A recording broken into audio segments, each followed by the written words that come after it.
आज हम लोग बात करेंगे प्राचीन भारतीय इतिहास के स्रोत में, धार्मिक स्रोत में पार्ट टू, बौद्ध धर्म ग्रंथ और जैन धर्म ग्रंथ के बारे में। तो चलिए बिना देरी किए हम आपके सामने आज हम लोग बात करेंगे बौद्ध धर्म ग्रंथ के बारे में। हम आपके सामने आशुतोष पाठक देखेंगे धार्मिक बौद्ध ग्रंथ के बारे में। त्रिपिटक के बारे में जानना होगा, जातक के बारे में, अंगुत्तर निकाय, मिलिंद पनोह, दीपवंश और महावंश, ये काफी इंपॉर्टेंट है। तो सबसे पहले हम लोग देखेंगे त्रिपिटक के बारे में। तो त्रिपिटक के बारे में हम ध्यान देंगे कि इसमें तीन है: सूत पिटक, विनय पिटक और अभिधम पिटक। सूत पिटक की जो रचना जो की गई ये आनंद के द्वारा किया गया, और विनय पिटक की भी जो रचना की गई ये किया गया उपाली। इन दोनों पिटक की रचना की गई थी प्रथम बौद्ध संगीति में। काफी इंपॉर्टेंट है। प्रथम बौद्ध संगीति में सूत पिटक और विनय पिटक की रचना की गई, क्रमशः आनंद और उपाली के द्वारा। उसी तरह अभिधम पिटक की रचना मौग्लिपुत्तिस्त के समय किया गया, यानी कह सकते हैं तृतीय बौद्ध संगीति। तृतीय बौद्ध संगीति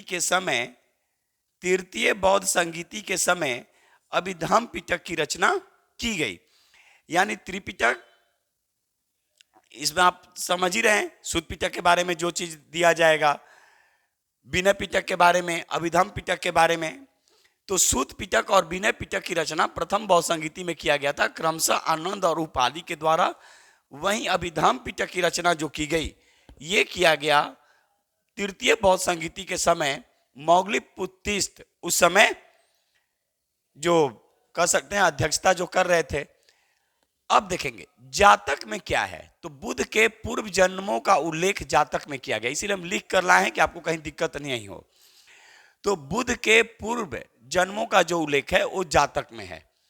उसी तरह अंगुत्तर निकाय में तो 16 जो महाजनपद हैं, तो 16 महाजनपदों की जानकारी बौद्ध धर्म के अंगुत्तर निकाय में मिलता है। अब इसमें आपको कमेंट्स करना है कि बिहार में कुल कितने, अगर हम लोग बिहार में देखेंगे तो आपको कमेंट्स करके बताना है कि बिहार में कुल कितने महाजनपद थे और कौन कौन, कुल कितने महाजनपद थे। तो बिहार में महाजनपदों की संख्या आपको बताना है और उसका नाम बताना है, ये आपको कमेंट्स करना है। तो बौद्ध धर्म के अंगुत्तर निकाय में 16 महाजनपदों की जानकारी मिलती है। उसी तरह मिलिंद पनोह में क्या है, तो मिनांडर और नागसेन की चर्चा की गई है, याद रखिएगा। तो मिनांडर और नागसेन की जो चर्चा जो की गई वो मिलिंद पनाहों में किया गया या मिलिंद पनोह में किया गया। उसी तरह दीपवंश और महावंश के बारे में क्या है, तो उस समय श्रीलंका की राजधानी थी अनुधारपुरम, याद रखेगा। तो दीपवंश और महावंश की रचना अगर पूछेगा तो दीपवंश और महावंश की रचना श्रीलंका की राजधानी उस समय थी अनुधारपुरम, तो वहीं पर किया गया था। तो हम लोगों ने क्या देखा, धार्मिक बौद्ध ग्रंथ धर्म ग्रंथ में त्रिपिटक के बारे में, जातक के बारे में। तो त्रिपिटक में क्या क्या, सूत पिटक, विनय पिटक और अभिधम पिटक, इसकी रचना याद रखिएगा और किस बौद्ध संगीति में, ये आप ध्यान रखेंगे। जातक के बारे में तो बुद्ध के पूर्व जन्मों की जानकारी, अंगुत्तर निकाय 16 महाजनपदों की जानकारी मिलती है, मिलिंद पनाह, मिनांडर और नागसेन की चर्चा, दीपवंश और महावंश की रचना श्रीलंका की राजधानी अनुधारपुरम में किया गया।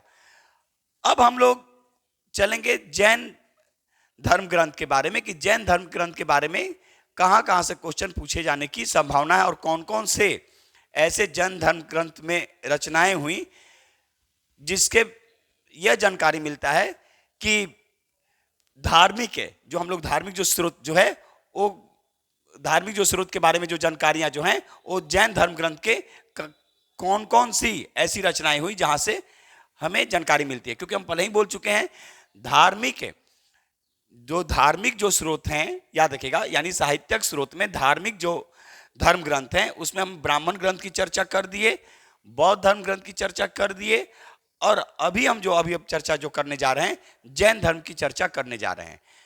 अगर क्लियर है बोर्ड तो स्क्रीनशॉट लेना है तो आप लोग ले सकते हैं। तो जैन धर्म ग्रंथ, भाषा पहले देखा जाएगा तो क्या हो जाएगी भाषा? प्राकृत। अच्छा, बौद्ध धर्म की भाषा अगर पूछेगा तो क्या करेंगे? तो बौद्ध धर्म की जो भाषा जो थी, याद रखिएगा, ये है पाली, काफी इंपॉर्टेंट है। अब इसमें हम लोग जैन धर्म ग्रंथ में क्या देखेंगे? आगम। आगम में किसकी बात की गई है? तो ये जैन धर्म का प्रथम और प्राचीन ग्रंथ है, काफी इंपॉर्टेंट है। इसका शाब्दिक अर्थ होता है सिद्धांत, याद रखेंगे। यानी आगम में किसकी बात की गई? तो ये आगम में क्या है? तो जैन धर्म का प्रथम और प्राचीन ग्रंथ है जिसका शाब्दिक अर्थ होता है सिद्धांत। उसी तरह भगवती सूत्र देखेंगे, इसमें 16 महाजनपदों की जानकारी मिलती है। अब ध्यान दीजिएगा, जिस तरह से बौद्ध धर्म के अंगुत्तर निकाय में 16 महाजनपदों की जानकारी मिलती है, उसी तरह जैन धर्म ग्रंथ के भगवती सूत्र में भी 16 महाजनपदों की जानकारी मिलती है। इसके अतिरिक्त भगवती सूत्र, याद रखिएगा, ये काफी महत्वपूर्ण ग्रंथ माना गया। जैन धर्म का महत्वपूर्ण अगर ग्रंथ माना गया तो भगवती सूत्र को माना गया। और महावीर के जीवन चरित्र, याद रखिएगा, महावीर के जीवन चरित्र के बारे में जो उल्लेख किया गया है वो भगवती सूत्र में किया गया है। इसके अतिरिक्त देखेंगे अचरांग सूत्र, देखेंगे इस ग्रंथ में जैन धर्म से संबंधित नियमों का उल्लेख किया गया। जीवन में इस चीज को याद रखिएगा, अगर आपके जीवन में कोई सिद्धांत नहीं है, कोई नियम नहीं है, तो फिर वो उस जीवन से कोई महत्व ही नहीं, यानी केवल आप जिंदा हैं। तो जिंदा रहिए तो कम से कम जिंदा दिखिए भी, तो यही ये दिखाता है, याद रखिएगा। तो कहने का मेरा तात्पर्य ये है कि आगम में ये आगम में क्या है भाई? तो जैन धर्म का प्रथम और प्राचीन ग्रंथ है जिसमें सिद्धांत की बात की गई। और अचरांग सूत्र में क्या किया गया? तो नियमों का उल्लेख किया गया है। तो एक बार फिर से देख लेंगे, जैन धर्म ग्रंथ में आगम, भगवती सूत्र और अचरांग सूत्र ये काफी महत्वपूर्ण है।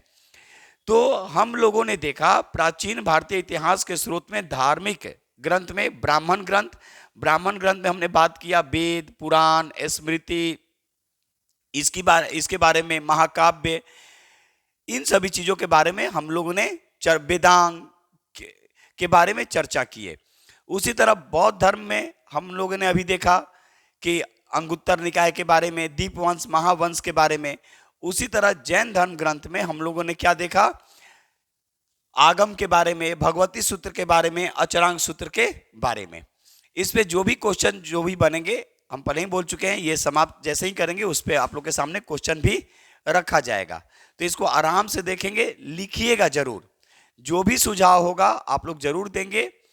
तो ये हम लोगों ने क्या देखा, एक बार फिर से बोलते रहे, धार्मिक ग्रंथ में हम लोगों ने ब्राह्मण धर्म ग्रंथ, बौद्ध धर्म ग्रंथ और जैन धर्म ग्रंथ के बारे में चर्चा की है। ब्राह्मण धर्म ग्रंथ का एक अलग से वीडियो है, बौद्ध और जैन का एक साथ आपके सामने रखा गया। तो चलिए फिर एक नए वीडियो के साथ बहुत जल्द मिलेंगे, तब तक के लिए आज अनुमति दीजिए। जय हिंद, जय भारत, भारत माता की जय।